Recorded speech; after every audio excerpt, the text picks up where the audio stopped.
Hello friends, welcome back on my YouTube channel. आज से start करने वाले हैं नया चैप्टर इनवर्स ट्रिग्नोमेट्रिक फंक्शंस। इसमें हम लोग पहले देख लेते हैं बेसिक चीज़ों को। बेसिक क्या है, फिर हम लोग क्वेश्चन नंबर 1 से चेक करना स्टार्ट करेंगे। ओके, अब देख लेते हैं हम लोग इसमें बेसिक क्या क्या यूज करें पहले, कि क्या होता है इनवर्स ट्रिग्नोमेट्रिक फंक्शंस, क्या डोमेन होता है, क्या रेंज होता है, क्या प्रिंसिपल वैल्यू होता है, ये सारा वैल्यू देख लेते हैं। ओके, पहले तो देखते हैं कि इनवर्स ट्रिग्नोमेट्रिक फंक्शंस, कोई भी जो ट्रिग्नोमेट्रिक फंक्शंस है, ट्रिग्नोमेट्रिक फंक्शन कई तरीके के होते हैं, लेकिन हमारा जो बेसिक है, बेसिक जो ट्रिग्नोमेट्रिक फंक्शंस हम लेते हैं 6 लेते हैं। एक लेते हैं साइन एक्स के टर्म में, एक लेते हैं कॉस एक्स के टर्म में, एक लेते हैं टेन एक्स के टर्म में, एक लेते हैं कॉट एक्स के टर्म में, एक सेक एक्स के टर्म में, और एक कॉसेक एक्स के टर्म में। ये 6 लेते हैं हम लोग जनरली ट्रिग्नोमेट्रिक फंक्शंस। ओके, ये ज्यादातर 6 लेते हैं, कॉम्बिनेशन हो सकते हैं, मिनिमम वैसे 6 ही लेते हैं। ये लेते हैं trigonometric function, trigonometric function. Okay, अब इस वैल्यू को मुझे इनवर्स में लिखना है। तो इनवर्स का मतलब होता है क्या, -1, सिंपल।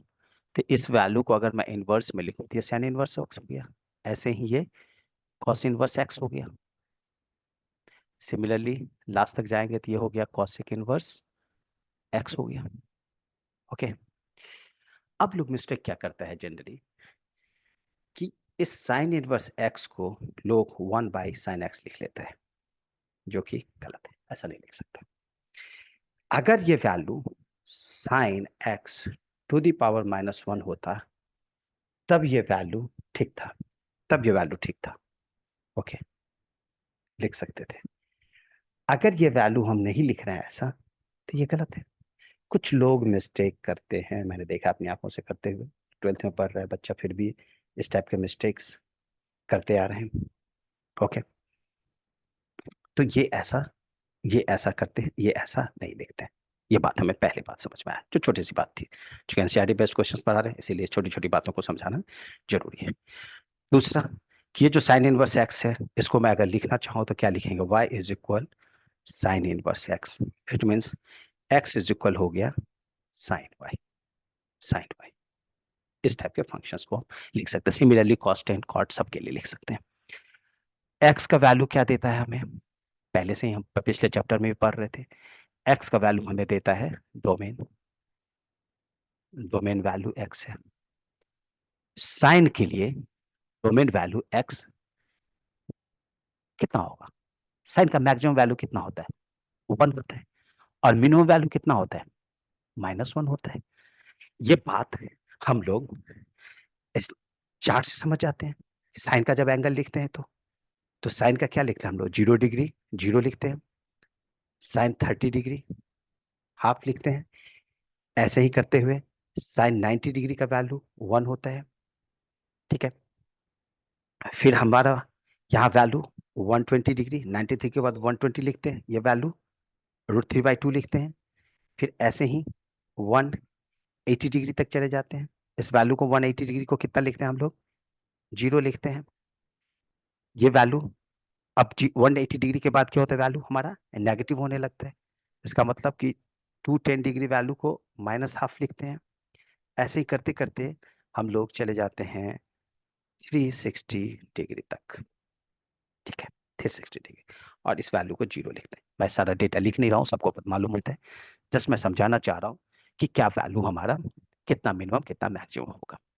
ओके, बीच में हम लोग एक वैल्यू ऐड कर लेते हैं, -1 वाला। ये वैल्यू हो जाएगा 270 डिग्री। ऐसे ही लिखेंगे तो 270 डिग्री वैल्यू -1 होगा। ऐसे ही 360 डिग्री पे जाएंगे तो 0 होगा। अब यहाँ से देखते हैं 0 से 0 के बीच में मिनिमम वैल्यू कितना है, -1, मैक्सिमम कितना है, 1 है। सारा वैल्यू इसी के बीच में लाइक करेगा। मतलब कि 0 से लेके जब 90 डिग्री तक वाला, तो वैल्यू क्या हुआ हमारा, इंक्रीज किया। 90 डिग्री से 180 डिग्री तक आया तो वैल्यू डिक्रीज किया। फिर 0 डिग्री से 180 डिग्री से हम वैल्यू बढ़ रहे हैं, तो फिर हमारा वैल्यू क्या हो रहा है, डिक्रीज हो रहा है। फिर यहाँ वैल्यू क्या हो रहा है, इंक्रीज हो रहा है, नेगेटिव हो रहा था।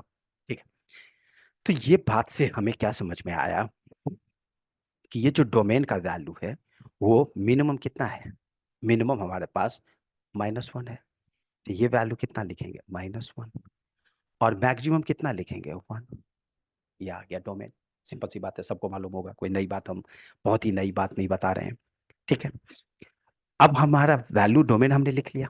इस साइड लिख लेते हैं, लेफ्ट साइड में लिख लेते हैं, लेफ्ट साइड में। अब मान लो हमने कोई भी वैल्यू ट्रिग्नोमेट्रिकल फंक्शंस के लिए देख रहे हैं, तो ट्रिग्नोमेट्रिकल फंक्शंस के लिए हमने देखा डोमेन का वैल्यू अगर साइन एक्स ले रहे हैं तो क्यों आया ये वैल्यू, इतना ही क्यों आया। तो डोमेन का वैल्यू आ गया।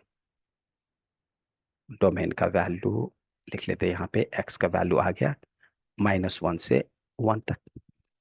अब डोमेन के बाद क्या होता है, कोडोमेन। हमने पिछले लेक्चर में देखा था कोडोमेन क्या लिखते थे, वाई का वैल्यू लिखते थे, वाई का वैल्यू होता था कोडोमेन। कोडोमेन का वैल्यू जनरली हम 0 से लेके कितना 2 पाई तक लिखते हैं। ऐसा क्यों लिख रहे हैं, वैल्यू तो हमारा ज्यादा भी जा सकता था, ये 360 डिग्री से आगे भी जा सकता था, लेकिन जो एक क्वाड्रेंट होता है हमारा, कोई भी क्वाड्रेंट, वो 0 डिग्री से लेकर 360 डिग्री तक एंड हो जाता है। इसीलिए हम मान के चलते हैं कि इसी कोडोमेन में हम अपना एक रेंज निकालेंगे। ठीक है, ये भी डन हो गया। नेक्स्ट देखते हैं रेंज। अब मामला आया रेंज का। रेंज क्या हो सकता है। अब ज्यादातर बुक ना एक ही बात लिखा रहता है, -π/2 से π/2। क्या सिर्फ इकलौता रेंज है वो, नहीं, वो प्रिंसिपल वैल्यू। हमें क्या निकालना है, रेंज। और उस कौन सा रेंज में से आएगा प्रिंसिपल वैल्यू, कौन सा आएगा प्रिंसिपल वैल्यू, यही चीज, चार चीज को समझना है, डोमेन, कोडोमेन, रेंज और प्रिंसिपल वैल्यू। एग्जैक्टली हम पहुंच रहे हैं प्रिंसिपल वैल्यू की तरफ। ये हमें प्रिंसिपल वैल्यू के बारे में समझना है, ताकि नेक्स्ट क्वेश्चन, जो नेक्स्ट चैप्टर का जो क्वेश्चन होगा, वो इजीली सीधे सॉल्व करते चले जाएंगे। Principal value, okay. आप ये प्रिंसिपल वैल्यू और रेंज को समझने के लिए हमें चाहिए ग्राफ। ग्राफ चाहिए, तो ग्राफ से अंडरस्टैंड करेंगे। तो हमने एग्जाम्पल, हमारा फंक्शंस क्या है, y is equal sine inverse x function ले रहे हैं। ग्राफ ड्रॉ करते हैं। ग्राफ ड्रॉ करने के लिए ये जो वैल्यू है हमारा, वही पुट कर रहे हैं। ऑलरेडी बहुत लोगों को ग्राफ आता भी होगा। हमने, ये हमारा x एक्सिस, ये x डाइस, वो y एक्सिस, और ये y डाइस। अगर मैं साइन 0 डिग्री 0 पुट करता हूँ, साइन 0 डिग्री 0 पुट करता हूँ मैं, तो वैल्यू कितना आता है, 0। इसका मतलब ये वैल्यू हमारा यहाँ से स्टार्ट हुआ। मैक्सिमम वैल्यू कितना है, 1, तो एक्स पे कितना मैक्सिमम रखेंगे, 1। मिनिमम वैल्यू कितना है, -1, तो ये -1 माइनस एक्स पे माइनस एक्स पे आएगा, -1। थोड़ा पास कर लेते हैं, यहाँ के डिस्टेंस ज़्यादा दिख रहा है। ठीक है, दोनों तरफ एक ही डिस्टेंस होनी चाहिए, -1 कर लिया।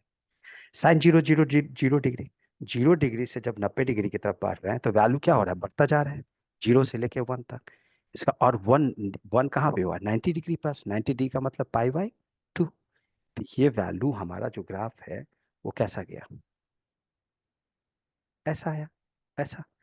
तो ये वैल्यू कितना था, π/2। ये वैल्यू आया π/2।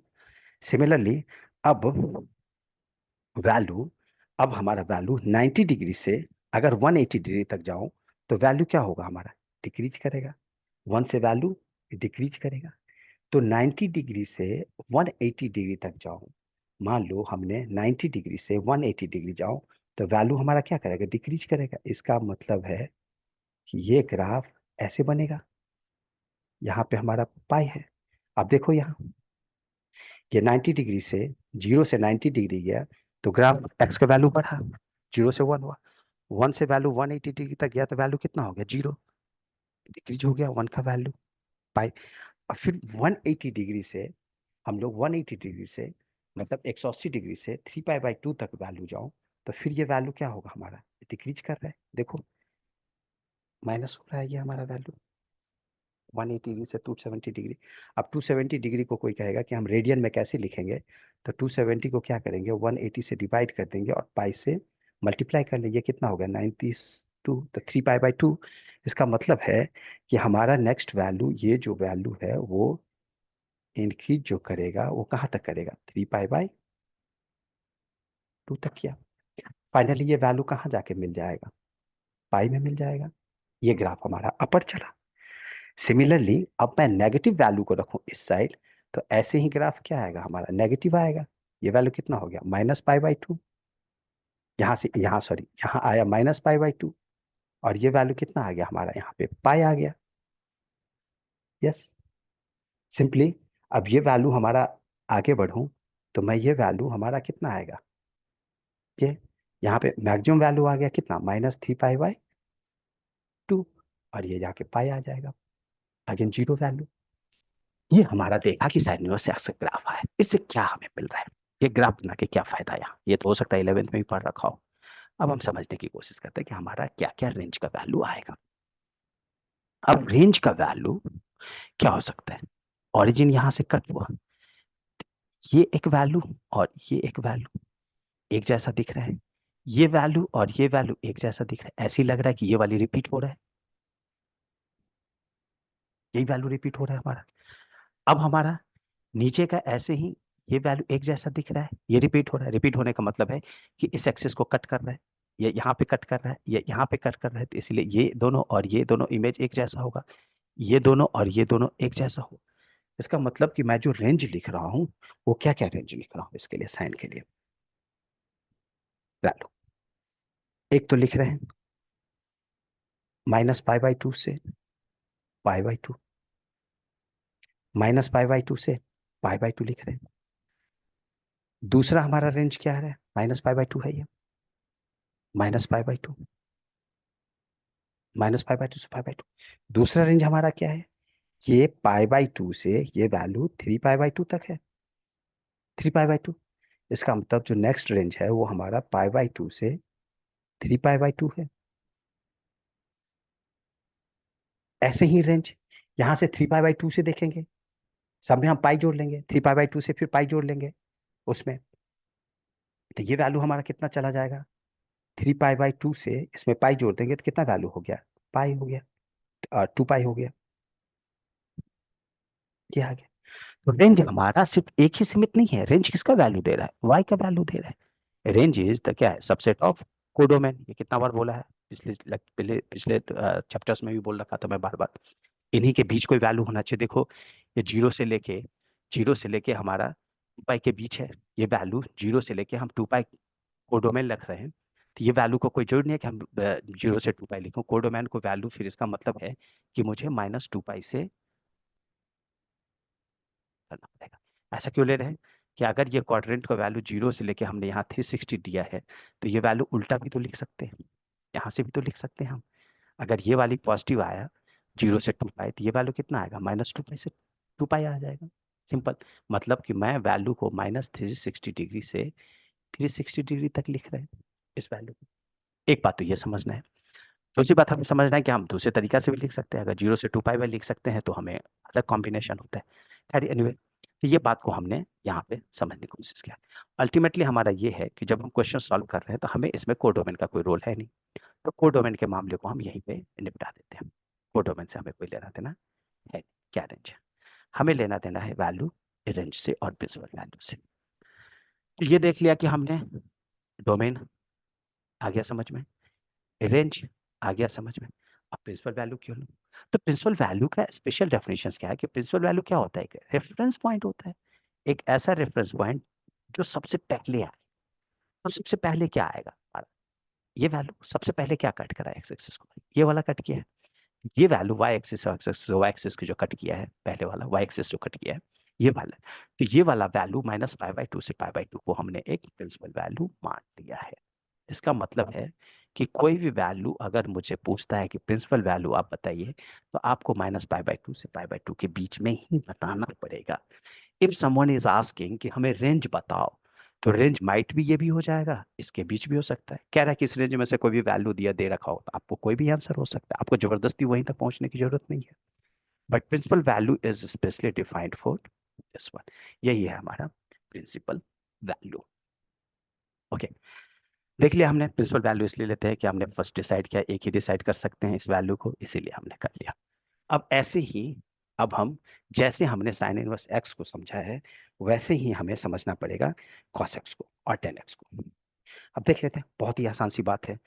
अब कॉस एक्स को अगर मैं समझूं तो वाई लिखूं मैं कॉस इनवर्स एक्स, हमारा डोमेन का वैल्यू कितना आएगा, डोमेन किसका वैल्यू देगा, एक्स का। कॉस का अगर वैल्यू हमें पता हो, कॉस का वैल्यू जैसे याद रहता है, तो कॉस का वैल्यू में जो मिनिमम वैल्यू होता है -1 और मैक्सिमम होता है 1। रेंज जो है, इसका जो रेंज मीन्स वाई का वैल्यू, ये हमें किससे पता चलेगा? ग्राफ से। जब हमें कॉस का वैल्यू जैसे लिखते हैं, हमें तो मालूम है कि कॉस का वैल्यू, मैं थोड़ा सा लिख दूं कि कॉस जीरो का वैल्यू 1 होता है, ऐसे ही लिखते जाते हैं, तो कॉस 90 डिग्री का वैल्यू हमारा हो जाता है 0। फिर ए, इसमें ऑल पॉजिटिव होता है, इसमें साइन पॉजिटिव होता है, इसमें टेन पॉजिटिव होता है, कॉस पॉजिटिव होता है। इसका मतलब 0 से ये लेके 180 डिग्री तक ये वैल्यू हमारा इसमें, ये वाला सॉरी 0 से 90 डिग्री तक सिर्फ पॉजिटिव होगा, इसके बाद हमारा नेगेटिव होगा। इसका मतलब कॉस 90 डिग्री के बाद कोई भी वैल्यू हमारा क्या हो रहा है, नेगेटिव होना स्टार्ट हो गया यहाँ से। तो 90 डिग्री से लेके कॉस 180 डिग्री तक वैल्यू क्या होगा, नेगेटिव, और ये वैल्यू हो गया -1। ये वैल्यू हमारा है। अब इन वैल्यू को रख के अगर मैं ग्राफ ड्रॉ करूं मैं, तो कैसा ड्राफ्ट कॉस के लिए होता है, वैल्यू ये होता है, वैल्यू लिखेंगे तो बहुत टाइम लगेगा करने में, इसे लिख रहे हैं कि हमने ये लिया एक्स वैल्यू, एक्स एक्सिस, ये हमारा वाई एक्सिस। मैक्सिमम वैल्यू कितना लिखेंगे 1, मिनिमम वैल्यू कितना लिखेंगे -1। तो कॉस 0 डिग्री 1 होता है, कॉस 0 डिग्री 1 होता है। तो यहाँ पे 1 होने के लिए यहाँ हमें क्या लिखना पड़ेगा, 0 डिग्री, इसका मतलब वाई का वैल्यू 0, ग्राफ यही होगा। और कॉस 0 डिग्री से 90 डिग्री तक वैल्यू हमारा क्या होता है, डिक्रीज करता है। तो इसका मतलब कॉस 90 डिग्री तक डिक्रीज क्या है, π/2 तक। फिर 90 डिग्री से लेके 3π/2 तक ग्राफ क्या करता है, डिक्रीज करे, सिंपल। अब यहाँ वैल्यू हमारा कहाँ पे आएगा, पाई पे। जैसे हमारा यहाँ पे वैल्यू 90 डिग्री पे कितना आ गया, 0, cos 90 degree 0, cos 0 degree 1। Similarly ये ग्राफ हम नेगेटिव ले जाएंगे तो ग्राफ हमारा कैसा बनेगा, ऐसा बनेगा।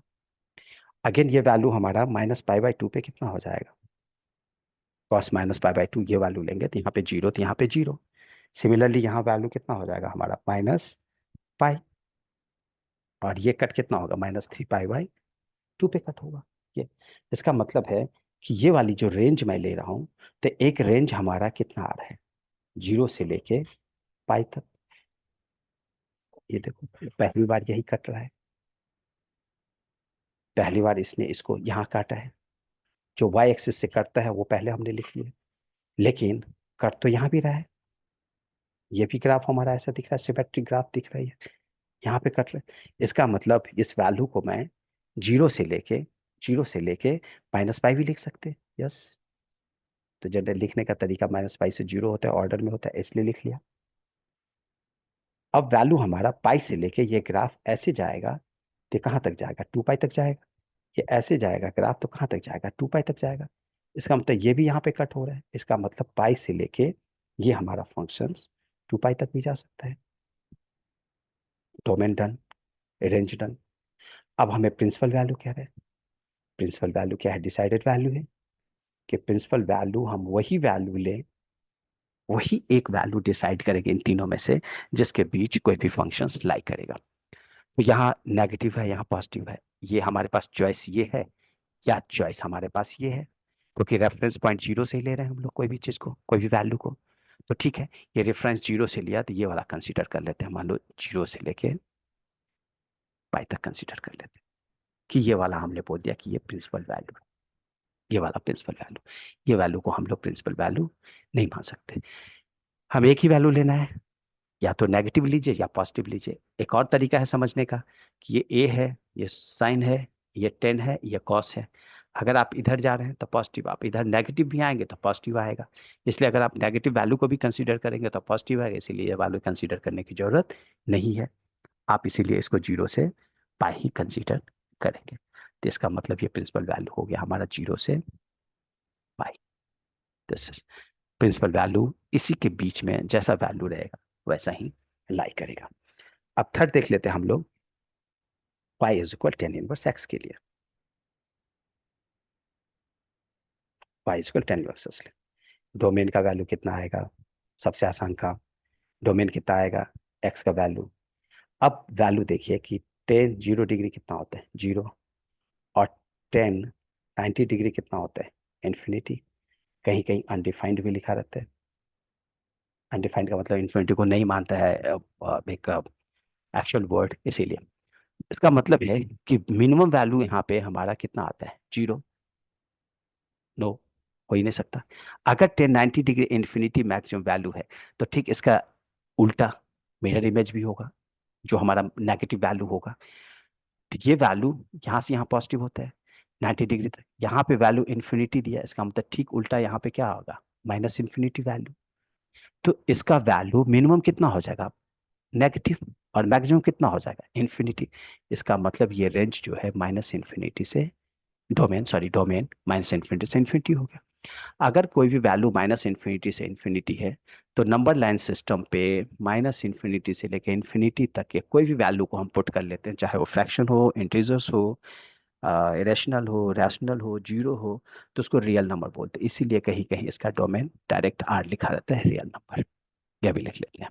ओके, अब समझते हैं हम लोग रेंज को और प्रिंसिपल वैल्यू को।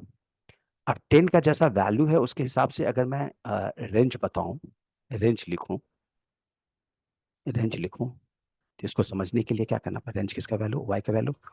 एक ग्राफ बनाना पड़ेगा 10 का। 10 का ग्राफ कैसे होता है, एक्स है, ये वाई है, ये एक्स डैश है, वाई डैश है। हमने बोला कि मिनिमम वैल्यू कितना होता है, 10, 10 0 डिग्री, जीरो, और 10 90 डिग्री, इन्फिनिटी। इसका मतलब है कि एक्स का वैल्यू यहाँ जीरो से लेके और यहाँ 90 डिग्री तक अगर आऊं मैं, और यहाँ नेगेटिव आऊं, तो ये वैल्यू हमारा कितना आएगा, इन्फिनिटी, इन्फिनिटी जाएगा। जीरो से वैल्यू हमारा बढ़ेगा ही नहीं ना, ये वैल्यू तो जीरो से ज्यादा जा ही नहीं सकता है, ये वैल्यू जीरो से ज्यादा जा ही नहीं सकता। ये सॉरी, यहाँ इन्फिनिटी से, ये 5/2 से ज्यादा जा ही नहीं सकता। ये वैल्यू हमारा किधर जाएगा, इन्फाइनाइट पे, मतलब इस लाइन को कभी टच नहीं करेगा। सिमिलरली इस साइड ये वैल्यू कैसा आएगा, इन्फाइनाइट लेवल तक जाएगा, -π/2 के लिए। तो इसका मतलब एक बात तो समझ में आ गया कि इसका रेंज -π/2 से π/2 है। और क्या हो सकता है, नेक्स्ट वैल्यू अगर इस वैल्यू को पुट करेंगे, तो यही वाली ग्राफ अगेन रिपीट होता रहेगा, कि जितना हमें जीरो से लेके π/2 के लिए रिपीट हो रहा था, वैसे ही ये ग्राफ हमारा रिपीट होगा। किसके लिए, ये वैल्यू अगेन, ये वैल्यू जो 10 का वैल्यू है, वो रिपीट किसके लिए हो जाएगा हमारा, ये π/2 ले लेते हैं सपोज, तो ये वैल्यू 3π/2 के लिए होगा। तो ये वैल्यू अगेन हमारा ग्राफ जो जाएगा, वो कैसा जाएगा, ऐसे ही। और ये वैल्यू हमारा क्या होगा, डिक्रीज करेगा, ये वैल्यू डिक्रीज करेगा, ये वैल्यू।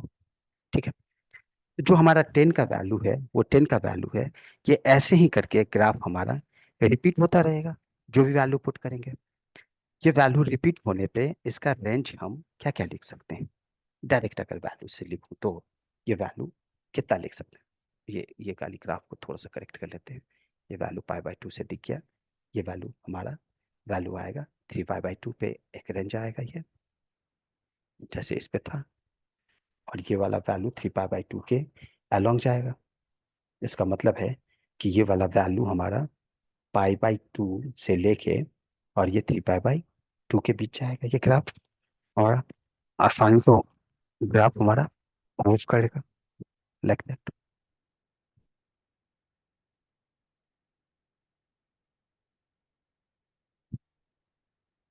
ऐसा ये दिखेगा, ऐसा दिखेगा, ये इनफाइनाइट नहीं दिखेगा। ये वैल्यू ऐसा अगर हमने लिखा, ये वैल्यू कितना हो गया, π/2 से लेके ये वैल्यू हो गया हमारा 3π/2, 3π/2। सिमिलरली इसी ग्राफ को इससे रिप्रेजेंट करेंगे, तो और क्या क्या लिख सकते हैं हम लोग, -3π/2 से लेके ये वैल्यू -π/2। और क्या हो सकता है ये वैल्यू, यहाँ से लेके -π/2, ठीक है, काफी है, ऐसे तो बहुत लिख सकते हैं, इतना ही सफिशियंट है समझने के लिए। अब हमें चाहिए प्रिंसिपल वैल्यू। तो प्रिंसिपल वैल्यू के लिए कौन सा वैल्यू लो, ये वाला जो पट पहला कट किया, तो पहला कट करने पे ये वैल्यू कितना हो गया, π/2 मैक्सिमम गया और मिनिमम -π/2। तो इस रेंज का जो वैल्यू है उसी को प्रिंसिपल वैल्यू लेंगे, तो ये वाला प्रिंसिपल वैल्यू हो गया। इसका मतलब है कि ये प्रिंसिपल वैल्यू अगर लेंगे तो इसका प्रिंसिपल वैल्यू का जो रेंज आएगा वो क्या हो गया, -π/2 से π/2। ये हमारा रेंज हो गया। ओके। ऐसे ही अगर हमने लिया है तो फिर साइन का अगर आया तो इसको कॉस कॉसेक में कन्वर्ट कर लेंगे as it is. Cos cos को सेक में कन्वर्ट कर सकते हैं, और टेन को कॉट में कन्वर्ट करके समझ सकते हैं एग्जैक्टली ग्राफ को, या इसका रिवर्स समझ सकते हैं। अगर कोई क्वेश्चन आएगा तो बेटर है कि कॉसेक में आता है तो साइन में कन्वर्ट कर लो, सेक में आता है तो कॉस में कर ले, कॉट में आता है तो उसमें कर ले। Okay. So thank you so much. ये थोड़ा सा बेसिक कॉन्सेप्ट था। जैसे जैसे हम क्वेश्चंस करते जाएंगे वैसे वैसे अंडरस्टैंड होता रहेगा। अगर ये सारा वैल्यू लेके प्रॉपरली ग्राफ बना के इसको दिखाता तो बहुत टाइम लगता है इस वीडियो को बनाने में। यहाँ पे हम लोग एनसीईआरटी का सॉल्यूशंस कर रहे हैं, इसीलिए मैं कोशिश कर रहा हूँ कि बहुत ही शॉर्ट टाइम में जस्ट ट्राई कर रहा हूँ कि उसको समझा के खत्म करूँ, ताकि बाकी क्वेश्चंस पे ही फोकस करके उस क्वेश्चंस को करूँ। Okay. So thank you so much. हम फिर से आएंगे नया क्वेश्चंस का आंसर लेके आएंगे नेक्स्ट नेक्स्ट वीडियोज में।